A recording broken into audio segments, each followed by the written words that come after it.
Hey everyone, welcome back to the It's a Mind Game podcast. My name is Jade, and today I'm very excited to have Rebekkah with us, who is 32 years old and lives in Auckland with her husband Tristan, a surgical registrar, their 6-year-old pup Pluto, and their newest addition, their son Wolf, who is 8 weeks old tomorrow. Having studied 3 times, Rebekkah has seen different worlds, from being an art director in advertising, an actress, and then a personal trainer teaching Les Mills, as well as the head trainer at F45 at Studio Box. Welcome.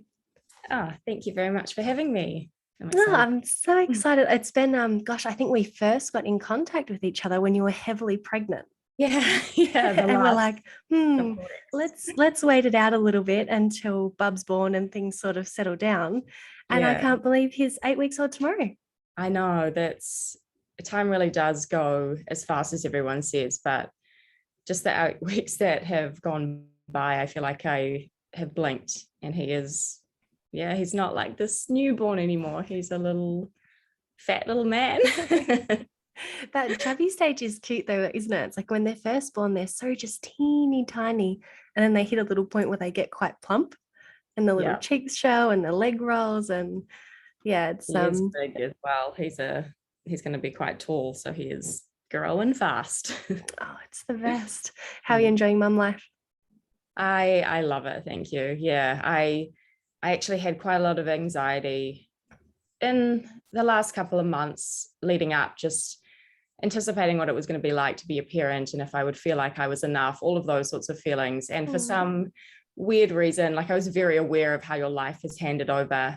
As soon as I met him, I don't know, a switch kind of flicked, and I'm just happy that a natural maternal instinct really did come through. And it's been, I think, I've surprised myself that it's come as naturally as I hoped, or I didn't think I would figure things out as well as I had. I also think that he is such a lovely baby, so that's part of it. Part me, part him. Yeah, it is as you said, we're quite lucky that we have that experience where a flick of a switch does sort of occur. I experienced the same thing as soon as I saw, let alone held Cosima. It just felt like every part of my being had completely changed for all of the positive reasons. But it felt like such an incredible transformation in literally a blink of an eye. Yeah. It was it really do hand things over. Yeah. And so you do hope that does happen, because you hear about how the first time you see them, everything changes, but I didn't think it would as much as it did. The words can't quite describe, and I understand everyone has a different experience, but and I'm sure we'll sort of get into this with the podcast, but some things I look back on, and there was a time of my life where everything was so training and nutrition focused, like go, go, go, go, go. And then obviously things changed throughout HA recovery and that whole experience. But then there was just a whole new level of healing when I first saw and held her, where I just thought nothing will get in the way of what you need. There is no gym routine, nutrition, diet, anything like that. Like, they're wonderful hobbies that I'll always be passionate about.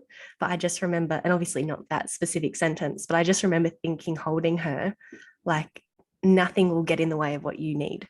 Like, nothing. It's you're definitely just got this glaze of just baby, like everything you need I will give. So I think I've just, whatever kind of birth as well you have, I just have such a newfound respect, which I did anyway, but going through whatever you have to do to get your child into the world, like, I just look at every mum that I see now and I'm like, I wonder what she's been through. I wonder, like, you carry so much history that you don't know. When you see a mum, you're like, what did she go through?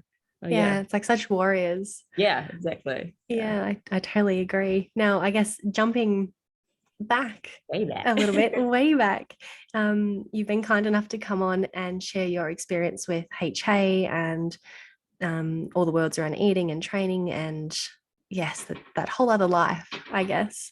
Would you mind sort of taking us back into how that journey started for you? Was it always intentional to get into the health and fitness world? Did it start as a healthy habit that just slowly, gradually got a little bit hectic? What was it like for you? Yeah, I guess I was always into sports and into dancing when I was growing up. So I was an active person. And when I started going to uni after I left school, I didn't really do much exercise. Probably like even walking to uni was my exercise. And when I got my first job, I was working in advertising and sort of doing quite well. Like I'd done well in uni, got this good job. I unexpectedly got pregnant. So I was 21, and it was quite a traumatic experience just because up until then, I'd been to like a very good school. I'd done well at school. All of my friends around me were successful. And this sort of hit me like, like a bus. It was something I didn't quite know how to comprehend because it was not in my plan. I felt, really ashamed, like I'd let myself down. I didn't tell anyone, didn't tell my parents. So sort of swept it under the rug.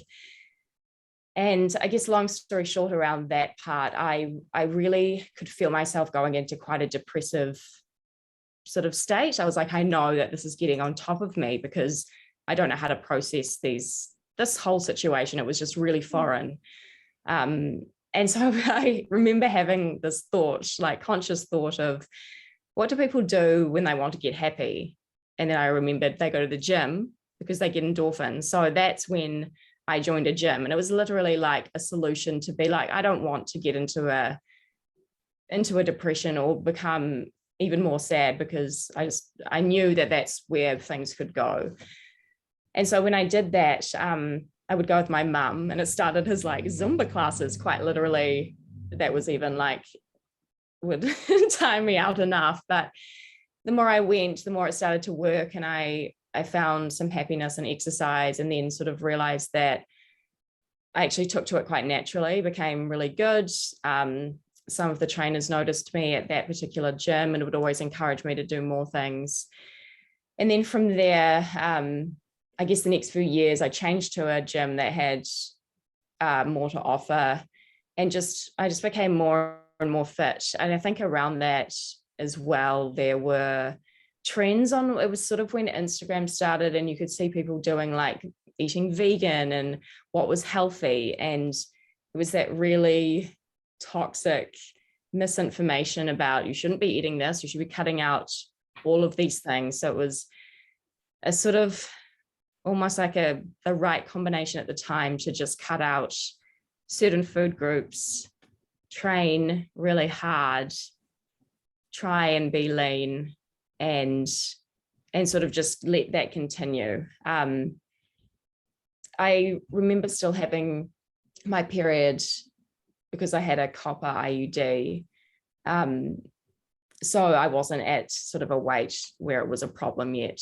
But I think what ultimately led me to getting HA was not just the exercise, but I really had a resentment for my body after I got pregnant because it was so unexpected.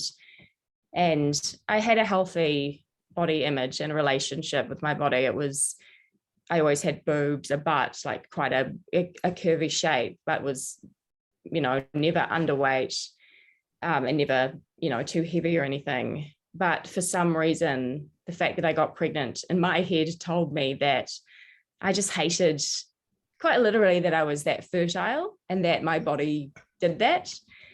And I suppose part of exercise was almost training it away, or made those shapes go away, if that kind of made sense. And I think I only realized that as soon as I realized I had HA. And I think it was after I'd been working as an actress for a few years and decided to sort of put that to bed after being in such an industry that you just can't have any control over. I had been approached by a few trainers at the gym to be one. And I sort of was like, oh no, I wouldn't be good enough. But eventually decided to take them up on that and took it seriously. And my partner and I ended up going over to Melbourne, where he's from, so that he could spend some time with his family while he did locuming at a hospital. And I saw it as an opportunity to sort of put acting to the side, focus on getting my personal training qualification, And that's when I really started to be like, I'm going to be super, super fit. I'm going to be really disciplined. This is going to be, you know, something I've found my thing. And that's quite literally what I did. I trained my ass off there, studied, and got my qualifications well within you had like a year to do it, and I did it within like 3 months. And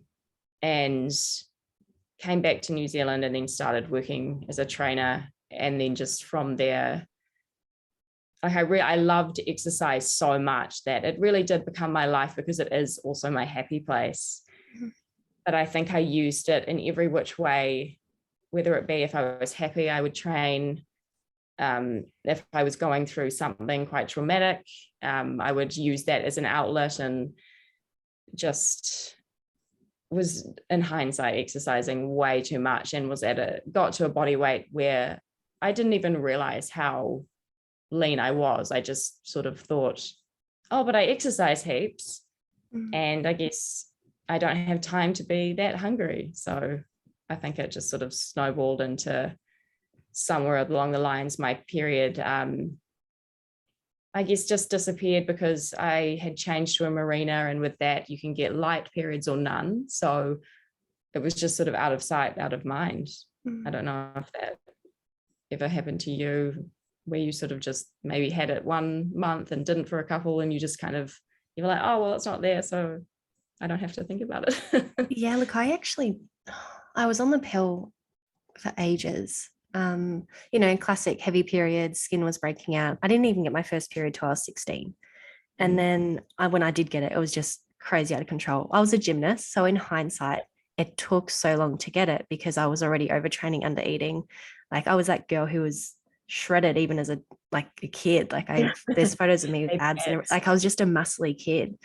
And but with that come that identity of abs equals value. Mm-hmm. Not superseded by anybody. They were just giving me compliments, but you know, you morph things in your head as you get older.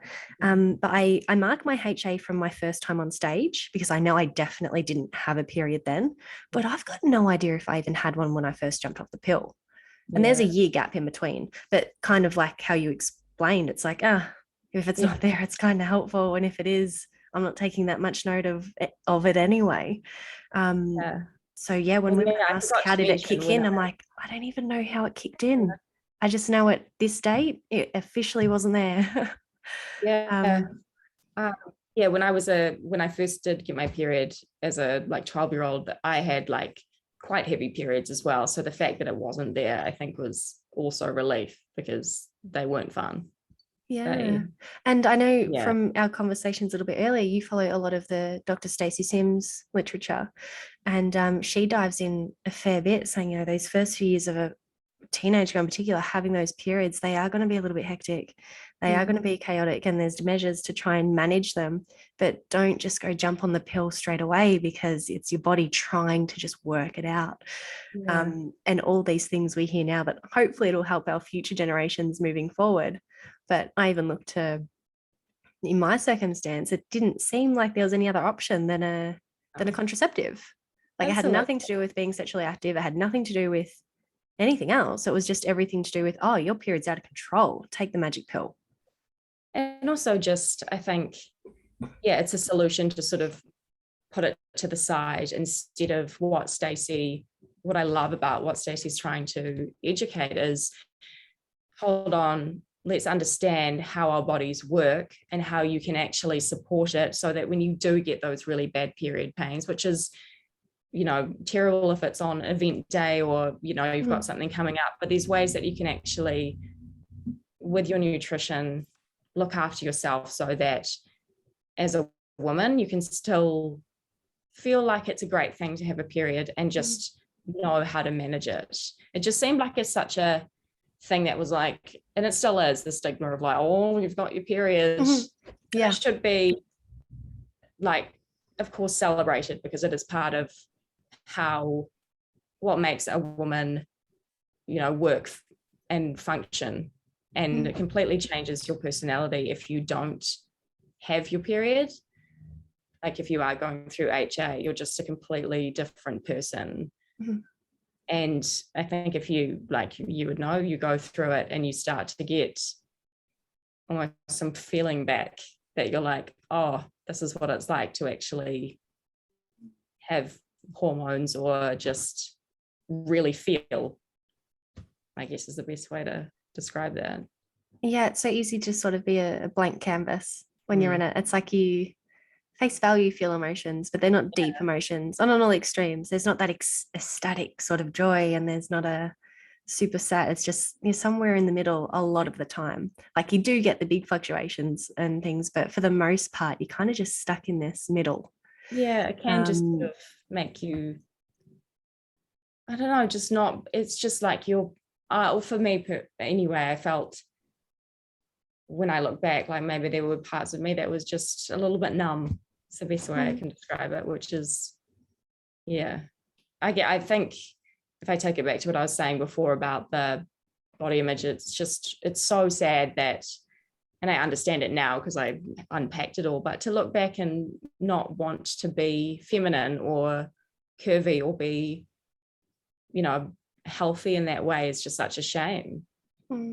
Like, I think we just have there's such an error in our education at school about our bodies in general.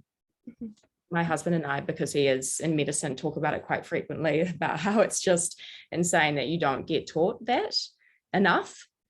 Like your body is, something that we live in, and yet we abuse it or don't know how to look after it. That's, yeah. Yeah, but even how you commented that when your periods just stopped showing up, it was sort of looked upon as a good thing. Like it was convenient. I don't need to worry about products. I don't need to worry about timing of things. I don't need to worry about wearing white. Like it just made life easier.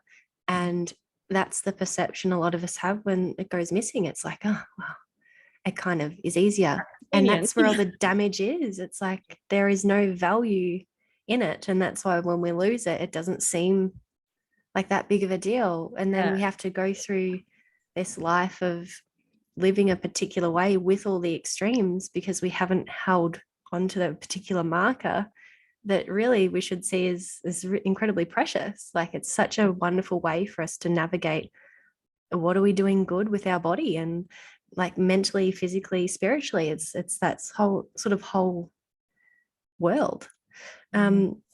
If you don't mind, I'd like to dive back a little bit into, because you had that pregnancy when you were quite young. Were you on a contraceptive then?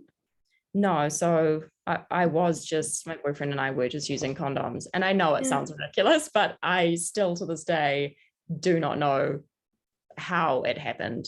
But mistakes happened, No, I didn't mean it in that way at all. I just meant more because you mentioned that like because it was such a surprise, and it's sort of like that wasn't part of the plan. And it's one thing that's really common with women with HAs. We do have that A-type personality, and we are real planners. So a surprise of that caliber popping up, like I can understand where you're in a position of this wasn't meant to happen. Like this isn't part of the plan, and I put things in place to make sure things don't work out this way, and they have. And like, yeah, that would have been a really confronting situation to be in. I think like I've listened to so many podcasts and women's journeys with HA. I think where I'm probably a little bit different is I've definitely got a perfectionist side of me when it comes to certain things, but I also am quite go with the flow and don't plan things. So that part of me for sure. I think just ignoring that, just the little bit of irresponsibility around that. But I think what followed, the sort of more obsessive and A-type things started to come out as a result. So when you did start getting into health and fitness, obviously it started with basic stuff at the gym. It was quite fun, and as you said, you're just trying to lift your mood up and make sure that you're feeling better and coping with emotions that are feeling a bit like a struggle. Where do you think things started to turn in regards to you were sort of always chasing that exercise high? Did it sort of happen gradually, or was it sort of once you also started recognizing how responsive your body was to exercise as well, that's when the that addictive side really hit, because it's like, all right, emotionally, I feel amazing when I go.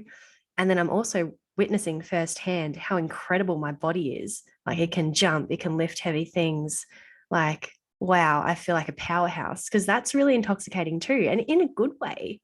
But it can be like, let's prove what I can do next and next and next. And then before you know it, it's like, oh gosh, I'm overtraining.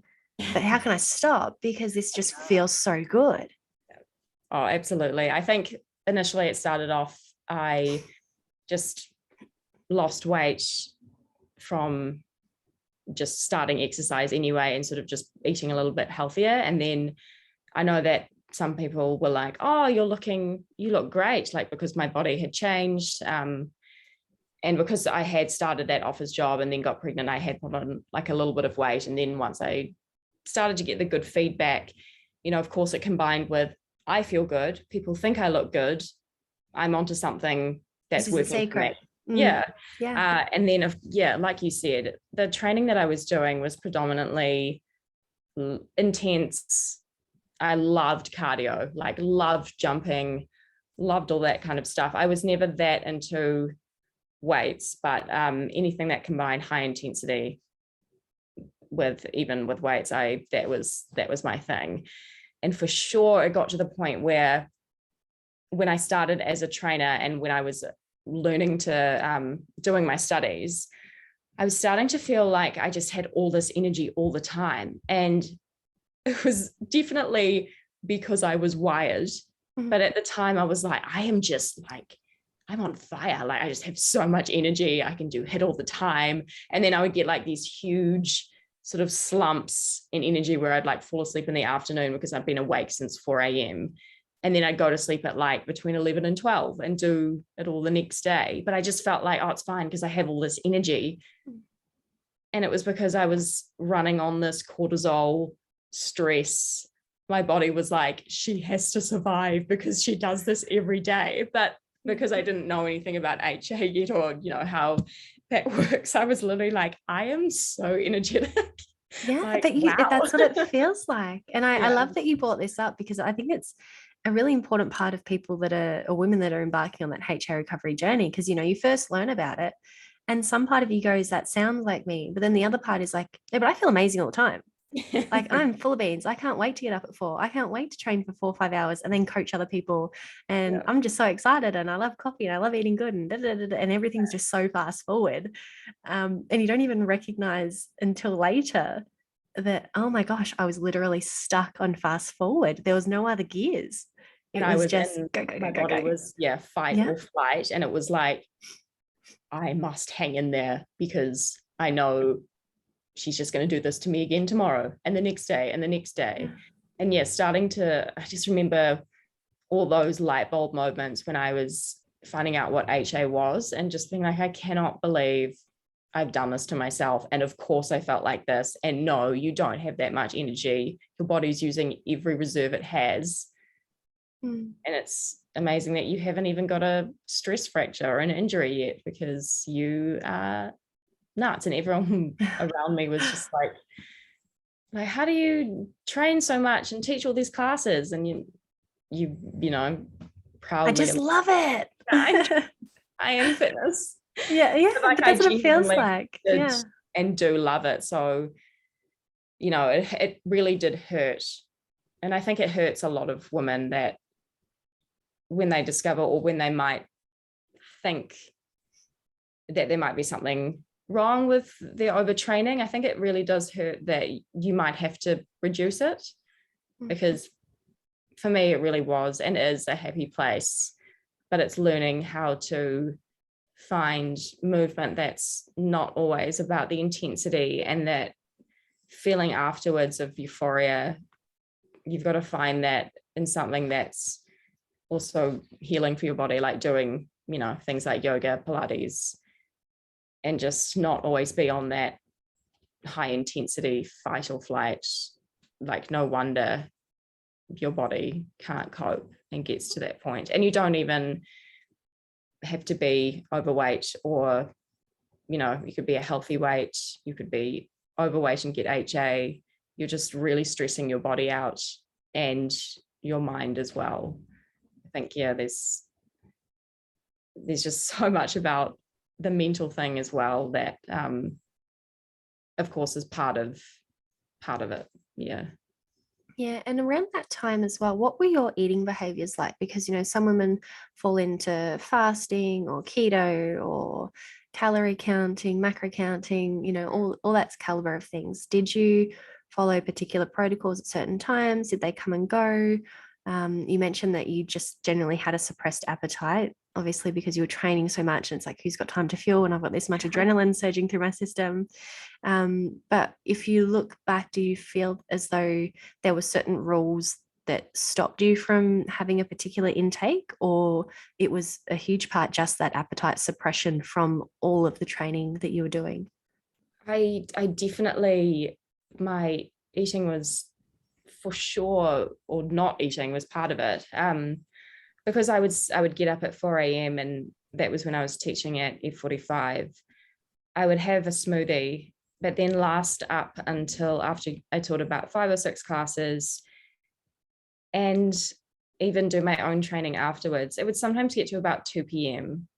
and then I would have something to eat. And it would be something small because I knew in a couple more hours I was going to have to teach an afternoon class and then an evening class. And I didn't think much of it because I was like, oh, but I'm not hungry and I have to exercise, so I don't want to get stitched. But then come the evening, I would have a huge meal and then probably do something ridiculous, like smash a whole packet of those natural confectionery lollies. Yeah. Yeah, like those snakes. So I'd eat a whole packet of lollies because I was still hungry and also just needed sugar. So I'd have like this large meal, smash in so much sugar. And I remember Stacey talking about it in a lot of her podcasts. It was the next morning, you're not even hungry because your body knows that you're going to do that again the next day. So I just wasn't fueling myself properly. I wasn't having enough protein because I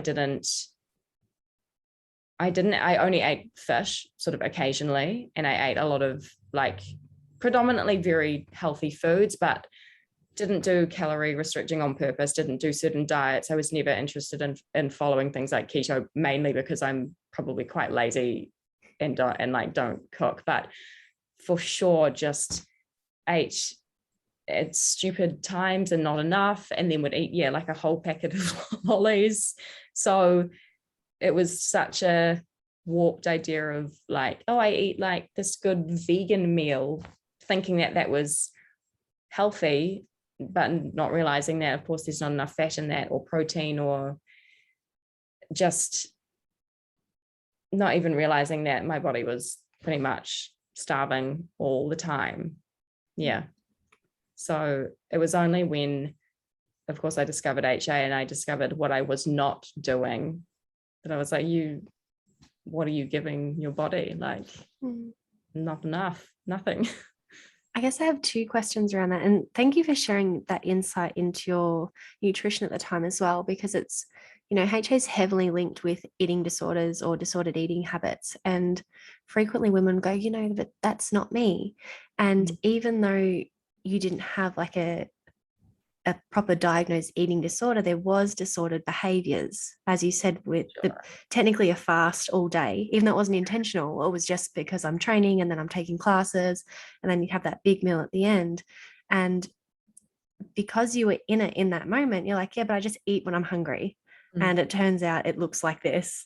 And I have freedom around food because I can eat lollies if I want to eat lollies, and I can eat my smoothies when I want to eat smoothies. To a degree, if you were to share that with someone without context of timings and things, one could look at it and go, oh, she's pretty comfortable around food. There's no issues there.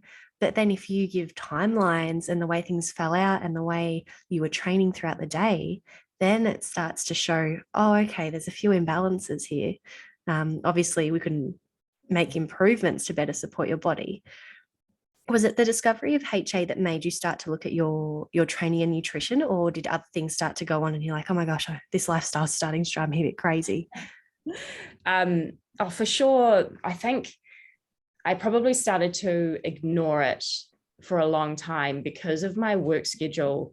I was so tired all the time because I was waking up at 4 and I was going to bed, between 11 and 12, and doing that 5 days a week. And when the studio first opened, I would do that sometimes up to 7 days a week, the morning hours, not in the weekends, but I'd still work in the weekend. I was just for sure too tired to even acknowledge there might be something going on. I literally was that exhausted. I was like, I don't have time to think about it. But of course, I always had energy for my job and for training, but the headspace to think about like, oh, maybe you should change something, I literally just was like, that is a box. I'm going to put that in and deal with it later. It was when COVID started in 2020 that sort of forced me to, I sort of confront everything. And that's the only good thing about COVID, I guess, for me, was that it really forced me to stop and look at what I was doing. And that was because my husband and I, our wedding got cancelled in that year in October. So we had a lot of stress around sort of, oh, like, what are we going to do? Because he has all his family in Melbourne. We couldn't get them over here, etc. Why don't we do the reverse and have a baby first and get married later? So I had to go through, the process of getting my IUD out. And then I knew deep down, and I kept saying this to Tristan, I was like, I don't think it's going to be easy to get pregnant. And he was like, no, but that can happen straight away. Once you never know, like, these things happen. And I just knew that there's something that I'm doing that I know is going to be hindering me. And for sure, that was right. I'd been to my gynecologist to get my IUD out, and he sort of mentioned like, oh, don't be surprised if it takes a while. But after 2 or 3 months, I was like, oh, I'm sure it's not going to come back easily if it's not coming back now. So I remember going to see an endocrinologist, and she got me to outline my day, like a typical work day, which included, all those classes, walking the dog, exercising myself, teaching at night. And she basically just said, it was sort of like a slap in the face, being like, well, where are you eating? Where are you resting? Of course, you're not going to be getting your period. You're also underweight. And I remember thinking, do I have to give up my job then if I want to have a baby? And it was, I think, that, as I said before about it really hurting, it was so confronting because it was like, this is my thing. I literally earn money from 2 different jobs. And now I have to change, everything, like my job, the way I eat. And I know it's not going to be easy. So that's when I started to think about HA, after I sort of stumbled across it on a podcast. And then I just started to listen to it more and more. And ultimately the goal was to have a baby. But I think what took over was I actually really wanted to figure out what HA was, what I had done to myself, through the mental work, so that when I did eventually fall pregnant, I was in a good headspace to be pregnant and to actually carry a child. But for sure, so much learning in that process of just hearing the word hypothalamic amenorrhea and figuring out I had it, and then working through it. It was just like rediscovering who I was and how I'd got there. And it was kind of sad to know that I had done all of this and not realized, and what it meant to lose your period. I think I don't know if you experienced this, there was just so much sadness that I had caused this and done this to myself. And I kind of been mean to myself by not fueling and sort of training so much and thinking it was all about happiness, when my poor body was crying out to, please fix it, because I wasn't functioning properly. Yeah. I definitely experienced the same, and it hit me like a ton of bricks because I was a personal trainer as well.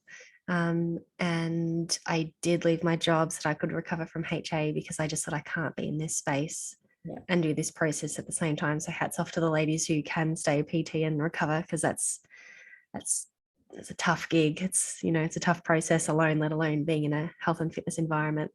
But I remember for the longest time, I loved that my clients saw me as the influence to get fit and get healthy and get strong. And I still love that. And then when I started waking up to what HA was and more aware around my own eating disorders, I started to feel a lot of guilt. I'm like, I've got these women around me being like, I want to be like you. And in my head, I'll be like, you've got no idea. Yeah. Like, you actually don't want to be like this. And I think that's when I started having the courage to let clients know, like, I actually don't have a period because of this. And that was my first step to healing. I wasn't ready to, stop training or anything like that. But it was the first step, was just letting women know that, hey, it's not all what it looks like. So a woman might look quote unquote fit and healthy, but you've got no idea what's going on in that system, mentally, physically. But yeah, I definitely felt like a ton of bricks, and I thought, oh, I've got to make all these changes, and this is my world, and this world makes me happy. Some women can't wait to escape the world they're living in, but I was pretty happy there, and wouldn't have regretted the process. I don't regret the process by any way, shape, or form. But I think coming across people like Stacey really helped give me hope, because it's like, okay, well, if I can just walk through the mud, get my period back, I can start training again responsibly. So I was half in for 11 months, all in for 4 weeks. But throughout that, I was like, but just once you get your period back, you can rebuild. Like, you can train smarter, you can nourish better, and all these sorts of things. And look, it didn't play out as I thought it would, because I fell pregnant quite quickly. So obviously training was whatever I could do through nausea and all that sort of thing. But it gave me hope to think, all right, if I can just get my base strong again, get everything functioning, hormones going, my mind's on track, this can be an incredible opportunity to do it again, but do it properly. Yes. No hours and hours and hours at the gym, no starving myself, no all the things we do. And honestly, it still excites me now to be like, okay, well, what can be done if we're sticking to the pillars? We're focusing on nutrition in a healthy way, we're training appropriately, we're resting. How do you feel about that, given you've obviously been through HA, you've recovered your period, you've now had a baby, and you obviously have a passion for health and fitness? Where does your view on it sit now? Is it something you're still excited and passionate about? Has your tone changed? Like, what's it like for you now? Well, when I was going through HA, I actually took a step back from teaching for a few weeks, because like you said, I felt really guilty, the same feelings. I was like, I can't represent what women might think is healthy or something to aspire to, because I'm not getting my period, and I don't want people to be looking at me like, oh, that's she's so fit, she's so healthy. I just mentally was like, I don't want that to be what people see. So when I did go back, I actually started to talk to women and be like, I don't have my period. So I'd talk to members and I would ask them and just make sure that it's almost like asking them and probing them, like, do you know how to train with your cycle? This is what I'm learning.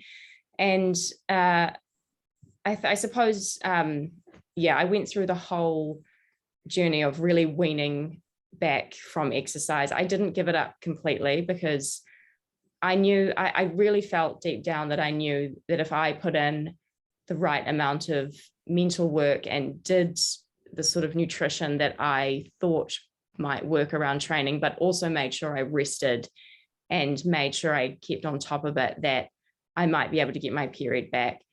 When it didn't come back after I'd done all that, I sort of said to myself at one point near the end of the year, I was like, I'm just going to put this to bed, because it's coming up to Christmas and I don't want to think about HA anymore. It's consuming me. Let's just get through Christmas and I'll focus in the new year. And then I remember a couple of weeks after that, I actually got my periods. It was almost just like not thinking about it, as annoying as that sounds, because it doesn't work like that. But there is a healing part of that being, because you it's so easy to fixate on, because every decision you make throughout the day is helping you get your period back. So you can't not think about it. It's like, I've got to eat more, I've got to rest more, I've got to train responsibly, because women often say that. Why can't I stop thinking about it? And it's like, every decision you're making throughout the day probably is based on trying to get it back. So you've got that link every time. Exactly. Could you give us a little insight as to what you were doing when you got your period back? So obviously everyone's journey is different. Certain women need to do certain things to get their period back, but there is always a lot of interest around, training and getting your period back simultaneously. So could you give us a little bit of an insight what you're doing and how, I guess, you facilitated nutrition protocols to sort of help your body heal? Yeah, sure. I will do my best to articulate this properly. I swear my brain is still mush from having a baby. I went to acupuncture, and for sure that helped. I started that quite early. So probably in like August, I got my period back in December, and I would go every week, and it really helped me balance my energy levels because I still had to work. I still had to wake up at 4 a.m. I still felt tired quite a lot. So that really helped me just get, she was also a midwife, so she knew a lot about fertility. Oh, wow. She is a wonderful woman. So acupuncture really worked for me. She also had me on herbs specifically for your reproductive system. And I was making sure I just fueled before and after training. I reintroduced all kinds of meat. I also just, even though I ate sort of things like sugar quite frequently, I really also just made sure that I ate enough and I ate proper meals. And my partner was so supportive around it that he was interested in making sure that I, didn't train too much. When I say I weaned off exercise, I started, still doing a couple of high intensity classes per week. And then I would say to myself, okay, next week, Beck, just do 2. And then next week, Beck, just try doing 1, but you can do yoga and you can do Pilates just so you still have that movement. And then maybe the week after that, you can do 2 HIIT classes. So I really just was kind to myself to make sure I didn't fully just, cut the cord and go, too hard and fast. Otherwise I knew it was just good. It would get on top of me and I would probably just be like, it's too much. And I think I did a lot of I'm not very spiritual, but I did a lot of sort of meditation. Even after teaching a class, I would sit for 10 minutes just to make sure I knew how to calm down. Because I think a lot of it, I just stayed in that, cortisol stressed thing all the time that I quite often felt wound up, that I really needed to learn how to not be wound up. And I think a lot of it was just relearning how my body worked, how it should be working. Once I read Stacey's book, I was like, oh, I totally understand. And every woman has to know this. So it was just implementing, making sure you're eating enough. You're not overdoing it with exercise. You almost treating those intense days in the right phase of your cycle as, those are the ones you can look forward to and you're going to smash them. When I did get my period back the first time, I just have to say this, I remember it was like day 2 and I went to the gym and I was like, I feel so strong. And it was like all that work that I'd done. I was like, I am like, I just could lift quite heavy weights and just felt mentally and also and physically, I was like, I am just very strong. And that was probably the coolest realization, that it didn't matter about how fit I was before, because I don't want to ever be that fit and that fight or flighty before. I want to be really healthy. I want to be a good role model because I've practiced what I preach.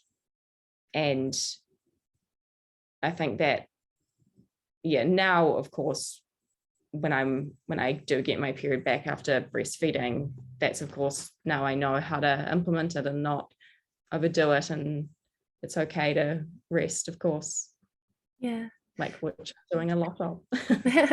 No, but thank you for sharing that, because I think there is so much power to being able to train efficiently and have our cycle, because there's so much information out there that makes it feel like training is the devil and it's the reason it got you in this mess and all this sort of thing. And I do try and like to convey it to women. It's like, exercise and nutrition are both tools.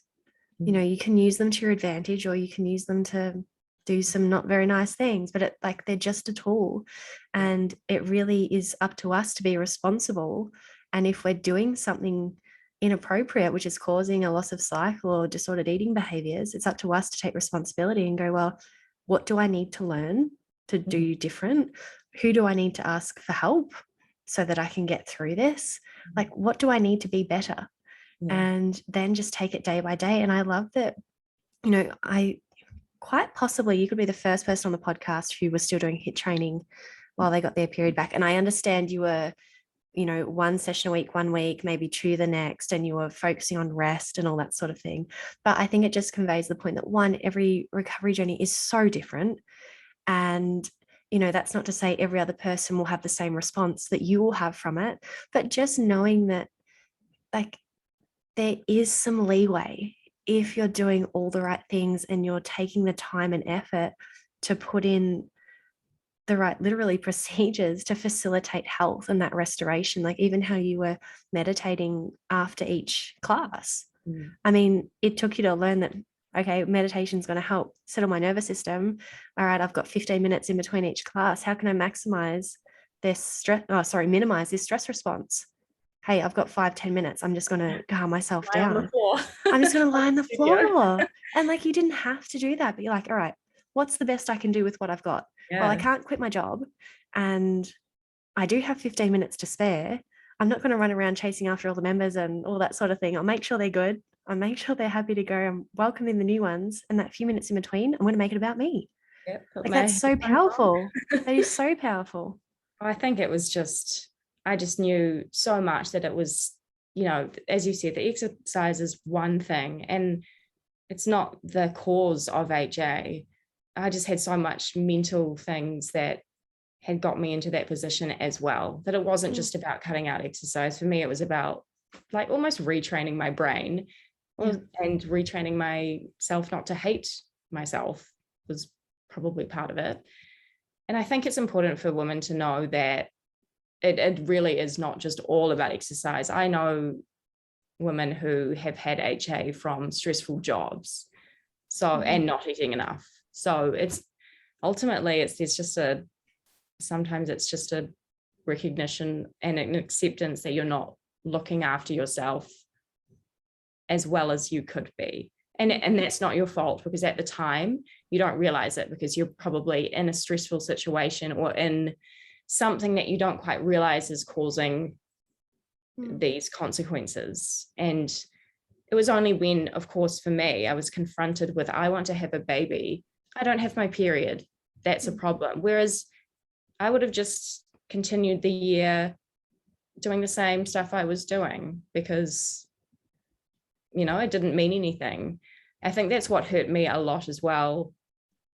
Knowing that for young women at the gym that I still see that are really lean and they're doing back-to-back HIIT classes and they're doing it every single day.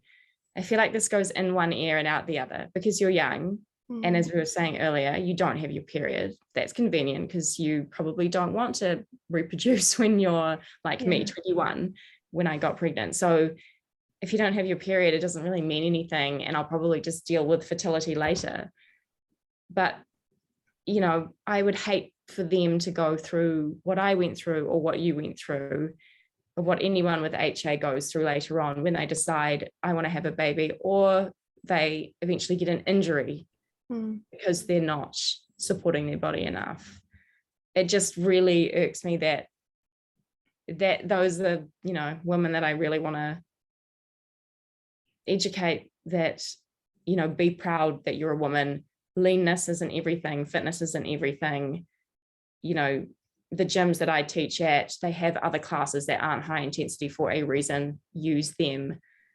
And let's just keep this conversation going about periods are good.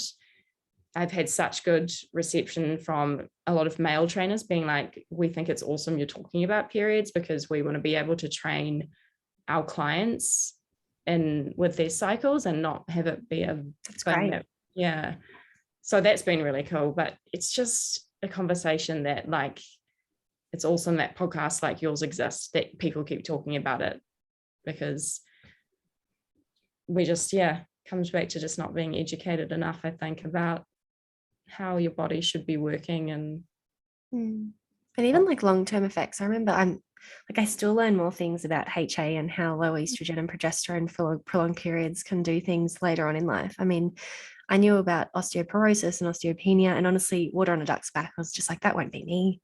And then I started learning of other links between dementia and heart disease and all sorts of things. And I was like, oh my goodness, especially I'm pretty sure it's dementia, really rocked my boat. So I thought, that's the idea of losing your mind is a terrifying thing. And I'm not sure there was many elements of HA that really spooked me. It was just, I'll deal with it later. I don't want kids. I don't want this, but I love my training. But I think if I had have known something like cognitive decline or issues with your heart and whatever else is associated, I probably would have thought about it a bit more. Not enough to maybe make changes that minute, but it would have made me think more in depth about it. Because it's like, whoa, hang on, lady. What are you sacrificing right now? Like, all right, you're living the dream, quote unquote, because that's what it feels like. But what's 80-year-old you going to be thinking and feeling? Is she going to be happy about this? And I thank my lucky stars that we both come across the information that we did and were able to put the brakes on and turn things around. And now hopefully our influence can help other women, not make the same mistakes, or at the least rectify them a lot sooner than us. But actually, I guess that's a good question. How long did you end up having HA for that you know of? Because obviously you had the Marina and the IUD. But, do you have a rough idea how long you would have had HA for? I really don't know. And I would say it could be on and off, because I remember just getting light periods probably for about 5 years. Yeah. But then I reckon anywhere in between that 5 years, there would have been months when I didn't get it at all. And it was probably only in times when maybe I was forced to be like on a holiday and I couldn't exercise as much that I would have actually been ovulating. I have no idea.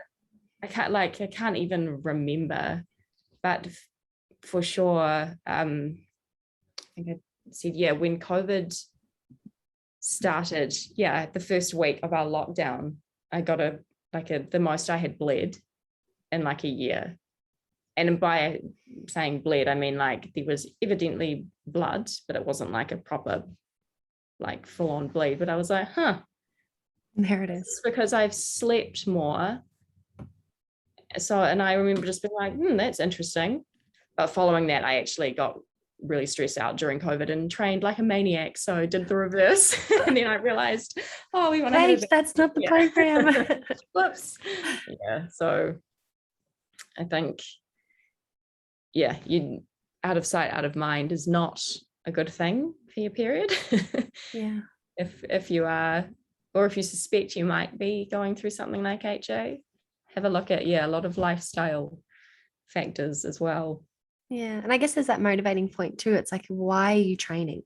Yeah. Are you running away from something? Because there is one consistent thing that HA recovery always comes back down to, and women always say, I found myself again. I really come home to myself.